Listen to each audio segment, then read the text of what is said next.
Assalamualaikum warahmatullahi wabarakatuh. Selamat datang di program Tanya Jawab Fikih. Tanya Jawab Fikih, menjawab persoalan fikih sehari-hari. Bismillahirrahmanirrahim. Assalamualaikum warahmatullahi wabarakatuh. Pemirsa MTA yang dirahmati oleh Allah, bagaimana kabar Anda? Semoga Allah Ta'ala senantiasa melimpahi pemirsa semuanya dengan keberkatan-keberkatannya. Amin, Allahumma amin. Selamat datang kembali di program Tanya Jawab Fikih, menjawab pertanyaan fikih sehari-hari. Bersama saya Arif Abdul Hai, selama beberapa menit ke depan kita akan membahas pertanyaan-pertanyaan fikih yang telah pemirsa ajukan. Dan tentunya saya tidak sendiri, kita telah ditemani oleh Bapak Maulana Saifullah Mubarak Ahmad Syahid yang telah hadir bersama kita di studio. Kita akan sapa beliau dan kita akan membahas pertanyaan-pertanyaan yang telah pemirsa ajukan. Assalamualaikum Bapak. Waalaikumsalam. Bagaimana kabarnya Pak? Alhamdulillah. Ya Pak, dalam kesempatan kali ini agak berbeda dari episode sebelumnya, kita kembali lagi ke pernikahan Pak. Beberapa hal tentang pernikahan dan nampaknya ini beberapa hal sebelum dari pernikahan itu sendiri Pak. Untuk lebih jelasnya kita mulai di pertanyaan yang pertama Pak. Ya, dalam khutbah nikah itu biasanya kita membaca ayat yang akhirnya itu adalah qaulan sadidan ya Pak ya. Jadi di sini ada pertanyaan dari seorang teman. Apa yang dimaksud dengan qaulan sadidan dalam pernikahan? Sampai batas mana itu diamalkan dalam perjodohan Pak? Silakan Pak. Jazakallah, salam jazak. Bismillahirrahmanirrahim. Qulu qaulan sadidan. Kalau sadidan kan keras artinya. Sadidan artinya kalau pakai sin itu kan lurus, jujur. Sadidan. Ya. Ini bisa berbagai macam ini arah pertanyaannya ini di dalam perjodohan. Ya biasanya kadang-kadang di dalam perjodohan itu ketika seorang laki-laki dijodohkan dengan perempuan, ya ada hal-hal yang dilakukan oleh keduanya, baik laki-laki maupun perempuan, yang dilakukan sebelum dia bertemu dengan jodohnya ini, sebelum dia menikah. Ya katakanlah dia mungkin pernah berdosa, pernah berzina, atau pernah melakukan hubungan ya, pelanggaran-pelanggaran atau perangai-perangai yang tidak baik seperti itu. Nah, sampai batas mana kemudian kita harus menzahirkan itu semua? Apakah ketika kita berjodoh dengan seorang perempuan lah, ketika dia berjodoh dengan laki-laki, apakah dia harus kemudian mengatakan, oh saya pernah berzina dengan ini, dengan itu, dengan ini, macam-macam. Apakah harus seperti itu? Kalau kita mendapatkan petunjuk dari hadis ya berkaitan dengan aib, ini kan aib, ya aib perzinaan lah kalau kita mau fokus ini tentang perzinaan dulu. Di dalam zaman Rasulullah SAW ada seorang wanita, ya, seorang wanita dia hamil di luar nikah, dan datang kepada Rasulullah SAW. Nah saat itu belum ada hukum ya tentang zina di dalam Al-Quran Karim, belum turun. Nah dia sampaikan, ya Rasulullah saya berzina, ya hamil dan saya berzina. Rasulullah SAW tidak mau mendengar, belum memalingkan wajahnya. Kemudian perempuan itu datang lagi, bertanya lagi, mengatakan lagi kepada Rasulullah SAW, ya Rasulullah saya telah berzina. Rasulullah SAW memalingkan lagi wajahnya. Kemudian dikejar lagi, ya Rasulullah saya telah berzina. Sampai dia ketiga kali dalam riwayat itu disampaikan, Rasulullah SAW maka dengan sangat marah juga, sedih juga menyampaikan, ya sudah, ya hukum dia sesuai dengan hukum Taurat. Dan nah waktu itu kan belum ada hukum yang dalam Islam. Hukum dia secara sebagai hukum Taurat. Apa hukum Taurat? Dirajam kan? Dirajam. Nah akhirnya perempuan itu dirajam, tetapi Rasulullah SAW sampaikan biarkan dia dulu melahirkan, karena anak di perutnya itu kan nggak salah. Ini ingat, ini orang yang berzina, anak yang lahir dari hasil perzinaan, kalaupun dia lahir nanti dan dia nasabnya tidak ke bapaknya, nasabnya kepada ibunya, nah maka anak itu tidak berdosa. Dia tidak melakukan kesalahan apa-apa, dia tidak minta dilahirkan ke dunia ini. Dia lahir karena perbuatan salah dari ibu dan bapaknya, sehingga dia sebagai hukuman kepada bapaknya, dia tidak nasabnya tidak kembali kepada bapaknya, kepada ibunya. Nah, perempuan tadi akhirnya dirajam. Nah, kalau kita lihat dari sampai meninggal dirajamnya, ya masalah terima tobat atau tidaknya itu urusan Tuhan, urusan Allah Subhanahu wa taala. Nah, dari kisah ini, dari riwayat ini kita bisa kemudian mengambil pelajaran bahwa Rasulullah SAW tidak mau mendengar ya suatu perbuatan seperti penzinahan seperti itu diakui ya, kemudian diterangkan, dizahirkan, beliau nggak mau. Beliau dengan memalingkan ke kanan, ke kiri, dan menghindar dari perempuan itu, berusaha beliau supaya orang ini nggak kena hukum, gitu. Nah, ini contoh dari Rasulullah SAW. Maka dari itu, ketika pernikahan, ya, ketika perjodohan, kalau ada ya perempuan atau nauzubillah min zalik lah, yang terbaik kan jangan melakukan hal seperti itu. Tapi kalau terlanjur, ya, nama orang kan bisa aja berdosa. Terlanjur melakukan hal seperti itu, menurut saya tidak harus dan tidak wajib kemudian terang-terangan mengatakan saya pernah berzina dan sebagainya. Ya, tidak seperti itu qulu qaulan sadida itu, karena aib itu juga harus Allah Ta'ala kan maha menyembunyikan. Manusia juga harus menyembunyikan. Jangan bangga dengan aib, oh saya begini, saya begitu. Dengan aib bangga, tidak boleh. Nah, tetapi tetap ada risikonya.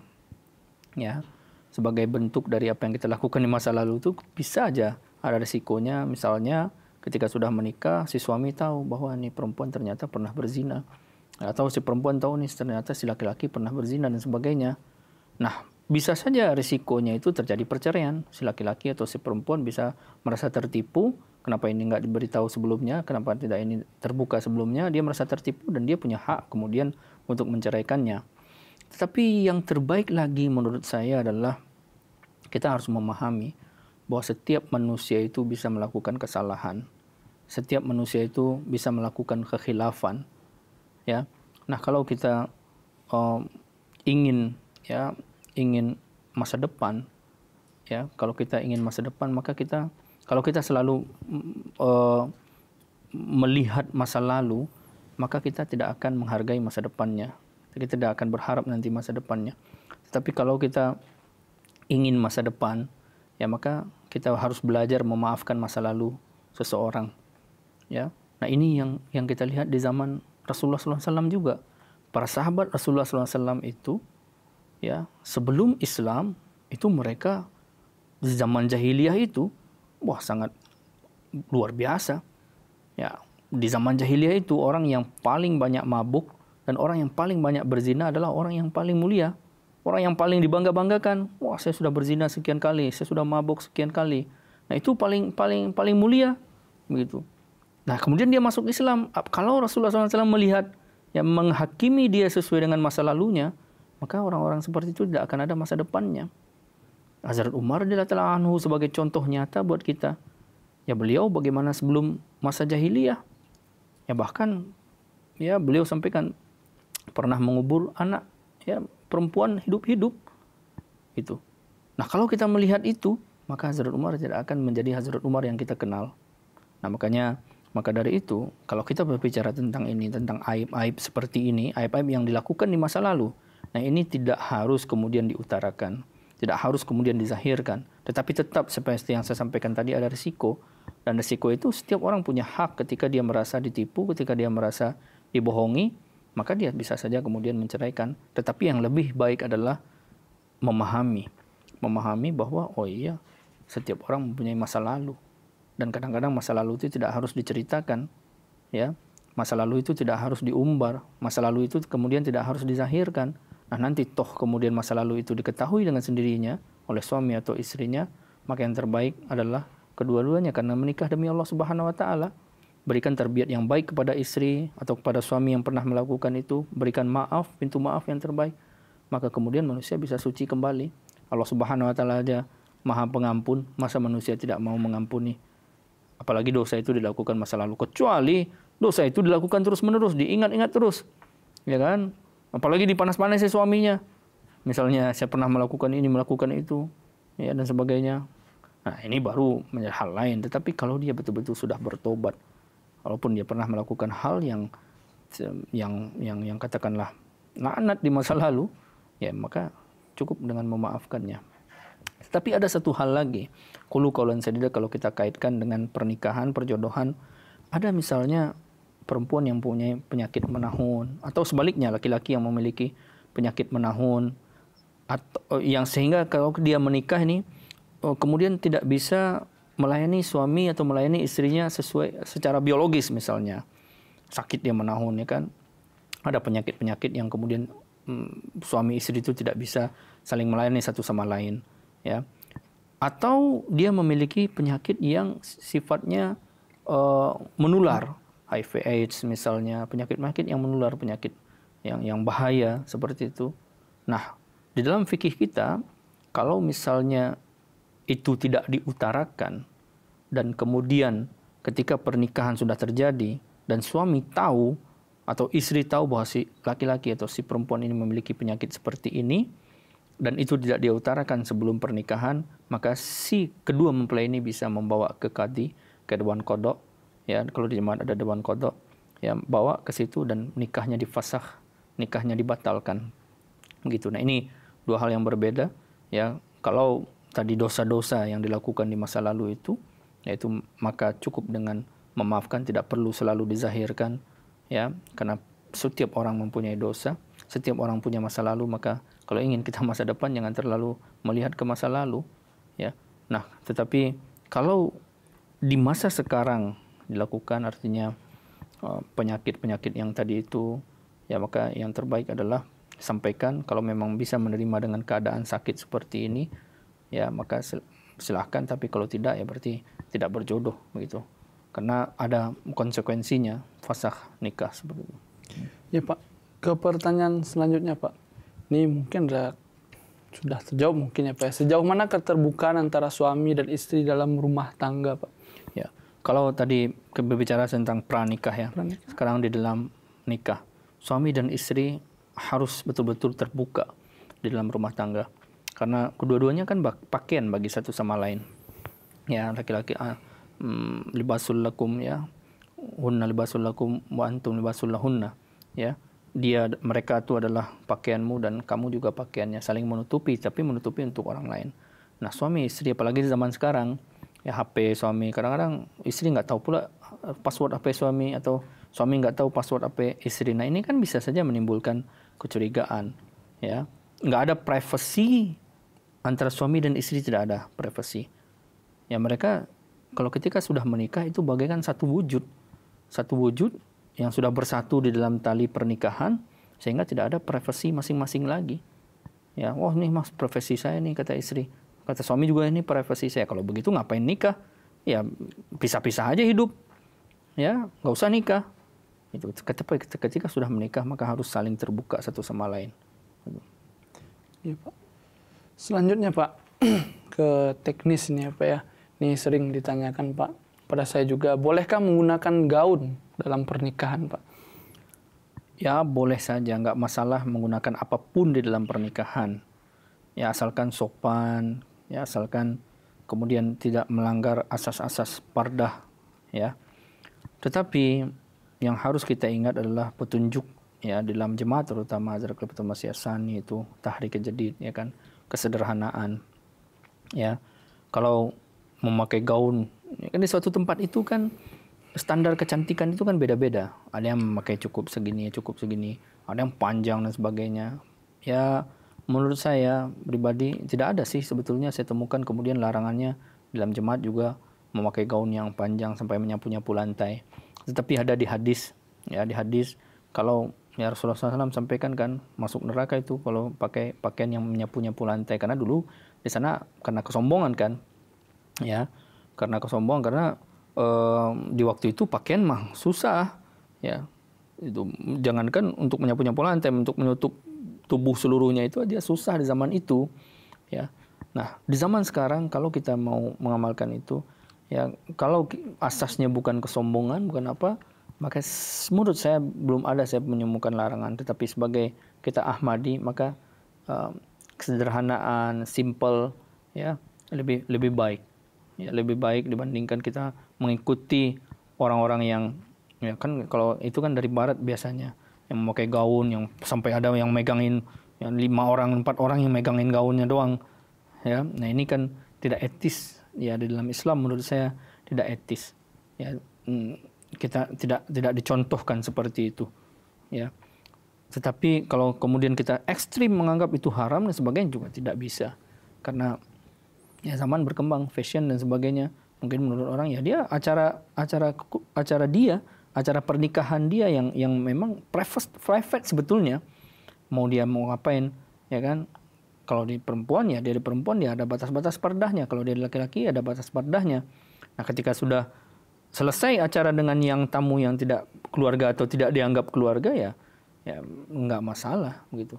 Tetapi ada yang lebih baik adalah ya asas-asas itu tadi, ya kesederhanaan, kemudian apa sih yang dicontohkan di dalam jemaat ya tentang pernikahan itu penuh dengan sederhana itu tadi. Itu aja paling.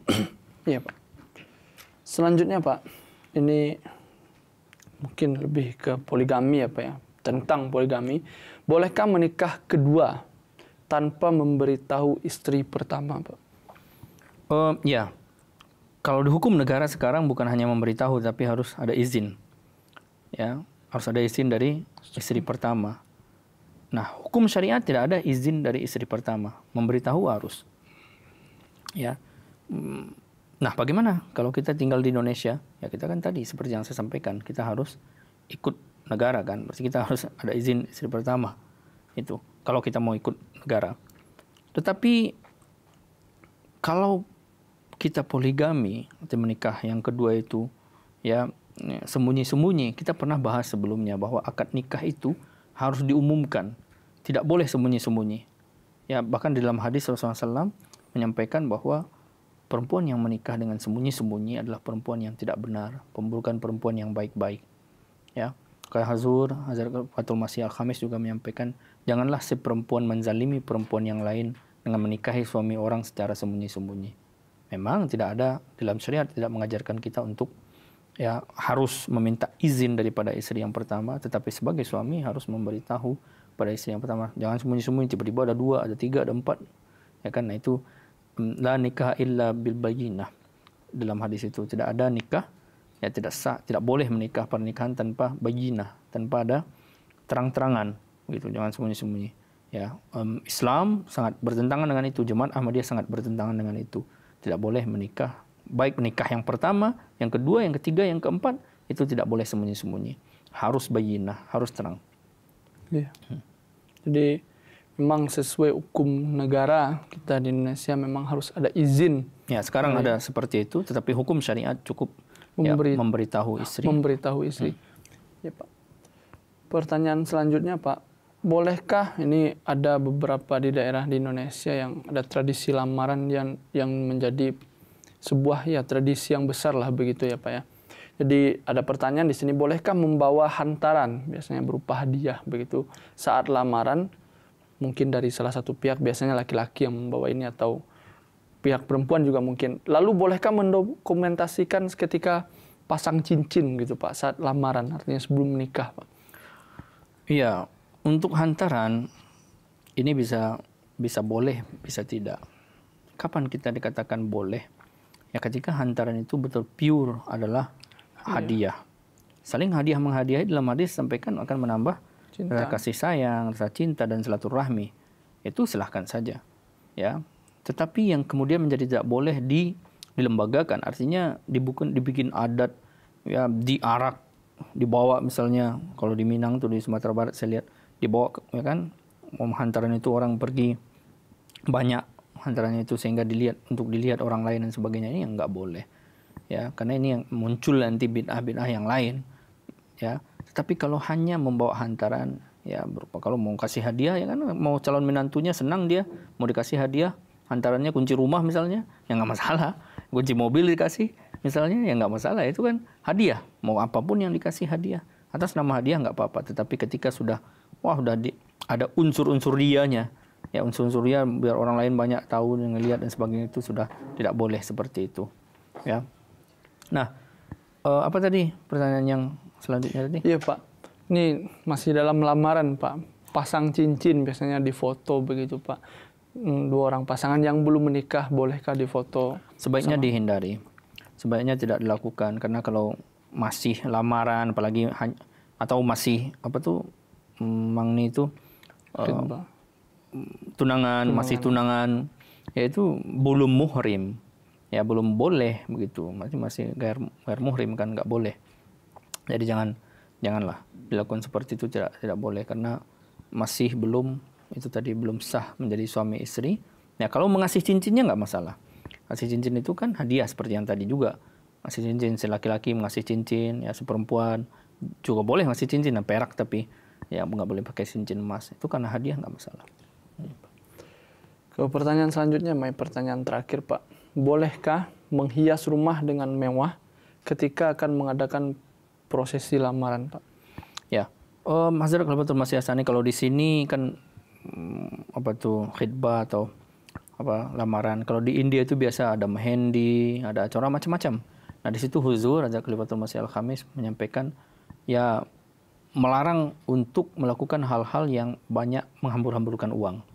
Ya, beliau sarankan silahkan dilaksanakan, tetapi jangan sampai kemudian ada makanan ini macam-macam menghambur-hamburkan uang, tidak boleh. Ya, dalam hal ini juga saran beliau sih, ya dalam hal apapun jangan kita kemudian menghambur-hamburkan uang. Ya, kalau menghias, sekedar menghias itu tidak masalah. Tingkat kesederhanaan masing-masing orang itu kan berbeda. Ya, taraf orang sederhananya itu kan berbeda. Ada keluarga besar dan sebagainya, dia ketika lamaran karena senang misalnya, karena bahagia dia ikut. Kemudian ada makan dan sebagainya secukupnya, tidak menghambur-hamburkan uang, itu tidak masalah. Ya, ingat ya, istaftikal baka, tanyakan kepada hati ya apa yang terbaik. Itu hati kita yang tahu apakah kita lakukan ini hanya untuk menghambur-hamburkan uang, hanya untuk mendapatkan perhatian orang dan sebagainya, tapi atau tidak, atau kita melakukan itu semata-mata bentuk rasa syukur misalnya, ya itu bisa saja. Nah, makanya hati kita yang lebih tahu apakah kita sedang menghambur-hamburkan uang atau tidak. Makanya yang paling penting asasnya jangan sampai itu tadi menghambur-hamburkan uang. Ini pertanyaan kita yang terakhir Pak, sudah 6 pertanyaan kita jawab dan semoga ini bisa bermanfaat bagi kita semua Pak. Amin. Ya Pak. Jazakumullah Pak. Jazakumullah. Pemirsa, demikianlah pembahasan kita pada kesempatan kali ini, sangat menarik. Semoga kita bisa mendapatkan ilmu baru dan kita dapat mengamalkannya. Amin. Jika pemirsa memiliki pertanyaan, saran ataupun komentar ataupun juga masukan, silakan kirim ke alamat email di bawah ini dengan menyertakan subjek tanya jawab fikih atau ke WA yang ada di layar dengan menyertakan tagar tanya jawab fikih. Jangan lupa untuk tetap saksikan program Tanya Jawab Fikih pada kesempatan-kesempatan berikutnya, dan juga untuk menyimak khutbah huzur Hazrat Khalifatul Masih Al-Khamis Ta'ala bin Nasiril Aziz. Saya Arif Abdul Hai bersama kerabat kru yang bertugas mohon pamit undur diri. Wassalamualaikum warahmatullahi wabarakatuh.